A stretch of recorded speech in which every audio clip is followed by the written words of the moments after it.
안녕하세요. 2026년 1월 26일 월요일 아침입니다. 지난 한 주간의 시니어 관련 뉴스들 저희가 또 깊이 파고들 시간이죠. 케어유 뉴스 김영래 편집장님이 보내주신 자료들이 책상 위에 잔뜩 쌓여 있는데요.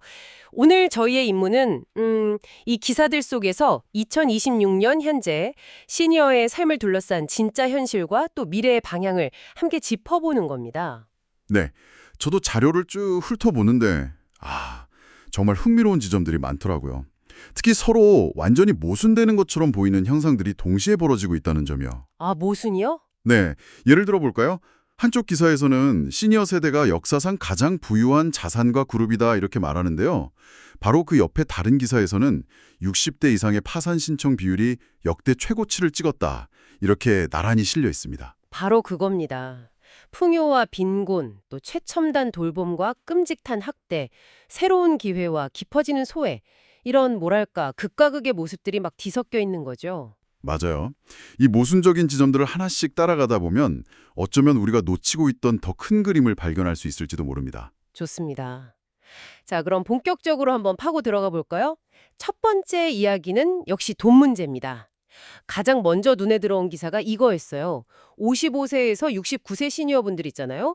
이분들 평균 순자산이 약 7억 3천만 원이래요. 네, 모든 세대를 통틀어서 가장 높은 수치죠. 그러니까 이 숫자만 딱 보면 역시 시니어는 부자다 이 말이 맞는 것 같은데 현실은 또 그렇지 않다는 거잖아요. 맞습니다.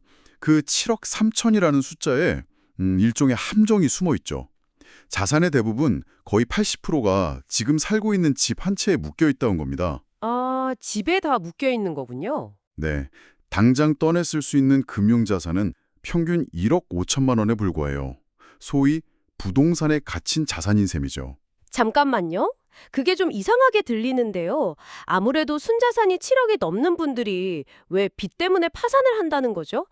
뭐 자녀에게 증여하다가 세금 폭탄을 맞는다거나 그런 특수한 경우가 많은 건가요? 물론 그런 경우도 있겠지만 더 근본적인 문제가 있습니다. 바로 현금 흐름의 부재입니다. 현금 흐름. 네, 집값은 수억 원이지만 매달 손에 쥐는 돈은 부족한 상황에서 본인이나 배우자가 갑자기 아프기라도 하면 어떻게 될까요? 아, 병원비, 간병비는 계속 나가는데 수입은 없고 그렇다고 당장 집을 팔 수도 없으니까요. 결국 대출에 손을 대기 시작하는 겁니다. 그 빚이 점점 쌓이겠네요. 그렇죠. 그 빚이 쌓이고 쌓여서 결국 자산은 그대로 둔 채 파산에 이르는 이른바 자산가용 빈곤이 현실이 된 거죠. 작년에 전체 파산 신청자 중에 60세 이상 비중이 46%로 역대 최대였다는 법원 행정처 통계가 바로 이 현실을 보여주는 겁니다. 그렇군요. 그러니까 단순히 자산이 얼마다 이게 중요한 게 아니라 그 자산을 언제든 쓸 수 있는 현금화 능력. 이게 진짜 노후의 경쟁력이 되는 셈이네요. 맞습니다. 집 한 채만 믿고 있다간 오히려 위험해질 수 있다는 그런 경고처럼 들립니다. 실제로 소득 상황을 보니까 더 심각하더라고요. 노인 일자리 사업 참여자 10분 중에 7분은 월 30만 원도 못 받으신대요. 대부분 생계비 때문에 일자리를 찾는다고 하고요. 네, 바로 그 지점에서 정책의 딜레마가 생기는 거죠. 국민연금이랑 기초연금 수급액이 올해 물가 상승률을 반영해서 2.1% 오른다는 반가운 소식이 있었죠. 네, 있었죠. 하지만 월 30만 원 버는 분들에게 2.1% 인상이 과연 얼마나 큰 의미가 있을까요? 물론 물가에 연동시키는 제도가 있다는 사실 자체는 매우 중요합니다. 이게 없다면 실질 가치는 훨씬 더 빠르게 떨어질 테니까요. 그렇죠. 문제는 인상률 자체가 아니라 애초에 연금만으로는 생활이 어려운 그 기본 구조에 있는 거죠. 아, 일하는 노인에 대한 연금 삭감 기준을 완화한 것도 그런 맥락이겠네요. 맞습니다. 기존에는 월 소득이 319만 원을 넘으면 연금이 깎였는데 이걸 519만 원 미만까지는 전액 지급하는 걸로 바꾼다고요. 네, 고령층의 근로 의욕을 꺾지 않으려는 조치죠. 하지만 이것들도 사실 단기적인 처방에 가깝습니다.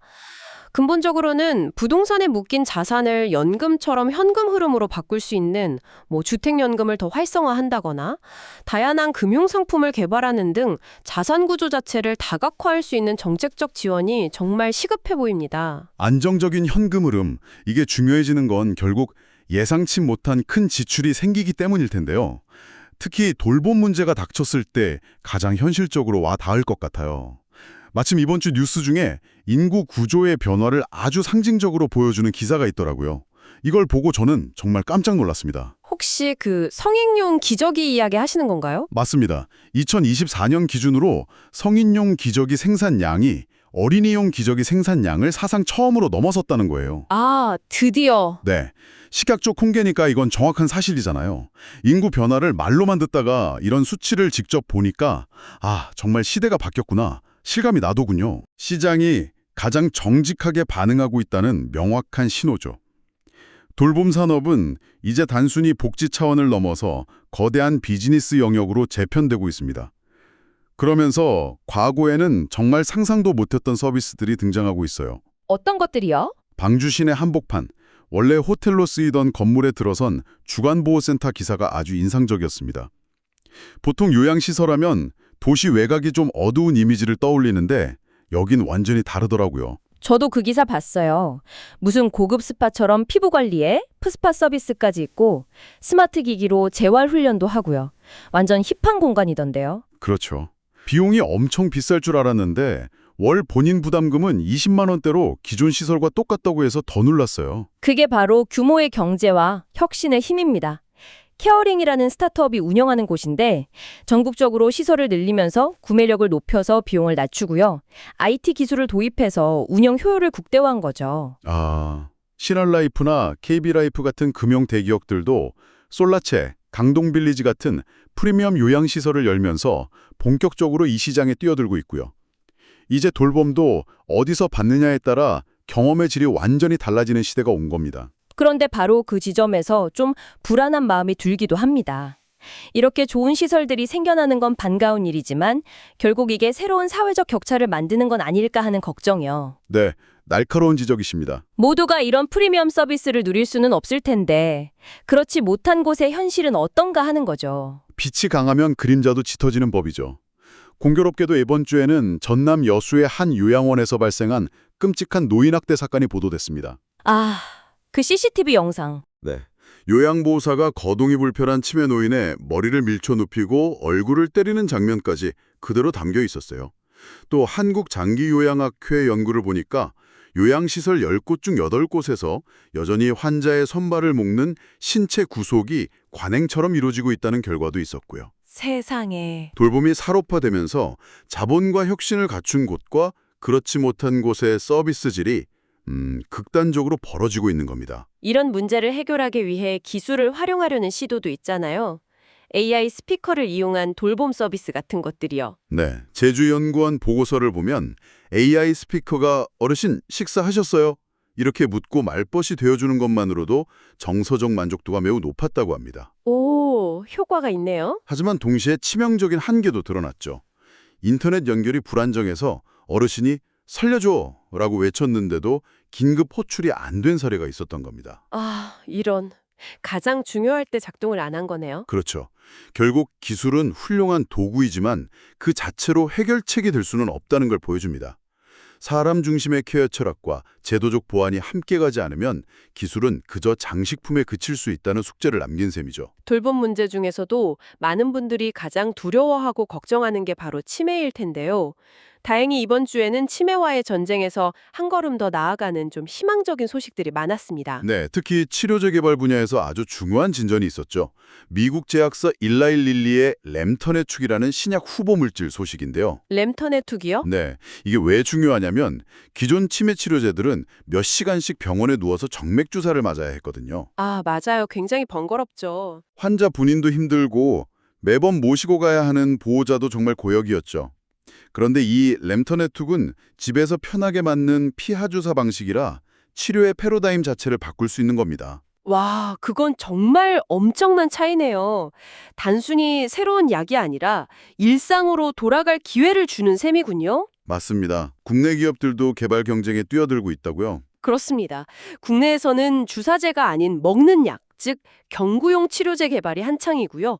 또 다른 접근법도 있습니다. 다른 방법이요? 네, 지금까지의 치료제가 뇌에 쌓이는 아밀로이드라는 노폐물, 일종의 쓰레기를 치우는 데 집중했다면 국내 연구진들은 타우 단백질이라는 걸 표적으로 삼고 있어요. 타우 단백질이요? 그건 뭔가요? 이게 뭐냐면 뇌신경세포의 골격, 뼈대 역할을 하는 단백질인데 치매에 걸리면 이 뼈대가 무너져 버리거든요. 아, 즉, 뇌 속의 쓰레기를 치우는 것뿐만 아니라 무너진 집에 뼈대를 다시 세우는 치료법을 개발하고 있는 셈이죠. 와, 정말 근본적인 치료에 가까워지고 있다는 느낌이 드네요. 치료뿐만 아니라 예측하고 예방하는 기술도 발전하고 있다면서요. 알츠하이머 환자 90% 이상이 특정 유전자와 관련이 있다는 연구 결과도 나왔다고요? 네, APOE라는 유전자 변이에 대한 연구입니다. 쉽게 말해서 우리 몸의 설계도에 특정 오타가 있으면 알츠하이머 발병 위험이 극적으로 높아진다는 걸 발견한 거죠. 아, 그럼 유전자 검사로 미리 알 수 있다는 거네요. 그렇죠. 내가 치매에 걸릴 위험이 얼마나 높은지를 미리 파악하고 훨씬 더 이른 시기부터 맞춤형 예방 전략을 세울 수 있는 길이 열린 겁니다. 국내에서도 뇌 MRI를 AI로 분석해서 뇌가 쪼그라드는 위축 현상이 나타나기 무려 10년 전부터 그 변화 패턴을 예측하는 기술이 개발됐고요. 10년 전부터요? 와, 뇌에서 일어날 지진을 10년 먼저 예보하는 시스템이 생긴 거나 마찬가지네요. 이런 최첨단 기술들을 들으니 정말 대단하다는 생각이 들면서도 한편으로는 나랑은 좀 먼 얘기처럼 느껴지기도 하거든요.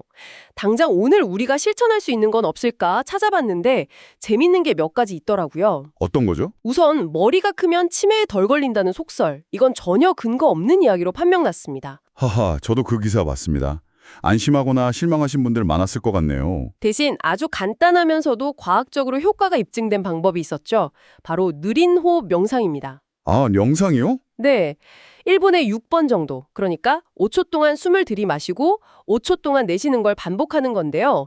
이게 뇌의 노폐물 배출을 돕고 알츠하이머 관련 단백질 수치를 낮추는 효과가 있다고 해요. 오, 그건 당장 해볼 수 있겠네요. 하루 5,000보에서 7,500보 사이를 걷는 것도 인지 기능 보호에 가장 효과적이라는 연구 결과도 있었어요. 마침 우리나라 50에서 80대의 하루 평균 걸음수가 약 6,660보로 딱 이 구간에 해당한다고 하니 괜히 좀 뿌듯해지던데요. 맞습니다. 저도 제 스마트폰을 확인해보니 어제 7,000보 정도 걸었더군요.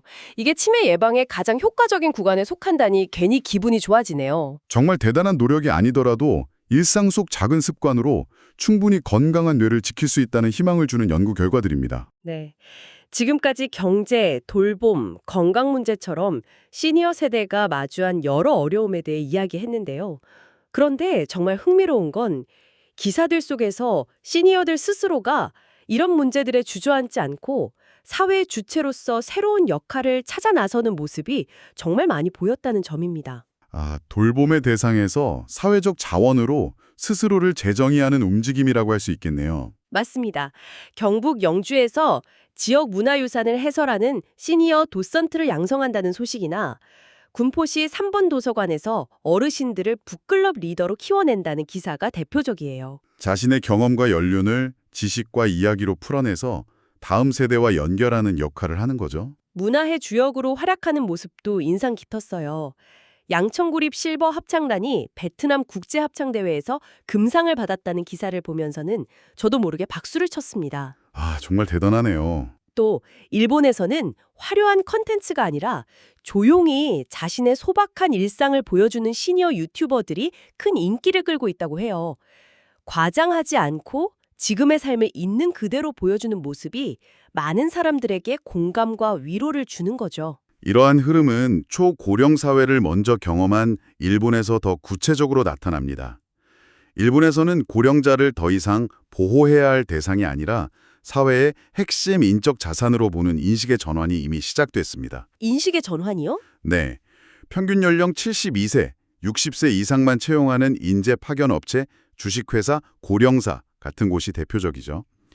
기업들은 이분들의 경험과 노하우를 활용하고 어르신들은 활기찬 노년을 보낼 수 있으니 서로에게 이득입니다. 할머니들이 직접 기사를 쓰고 만드는 유료 신문, 할머니 신문 이야기도 정말 재밌었어요. 아, 저도 그 이야기 들었어요. 퇴직금 전부를 쏟아붓는 그런 위험한 창업이 아니라 자신의 경험을 살려서 작고 오래가는 일을 만드는 것.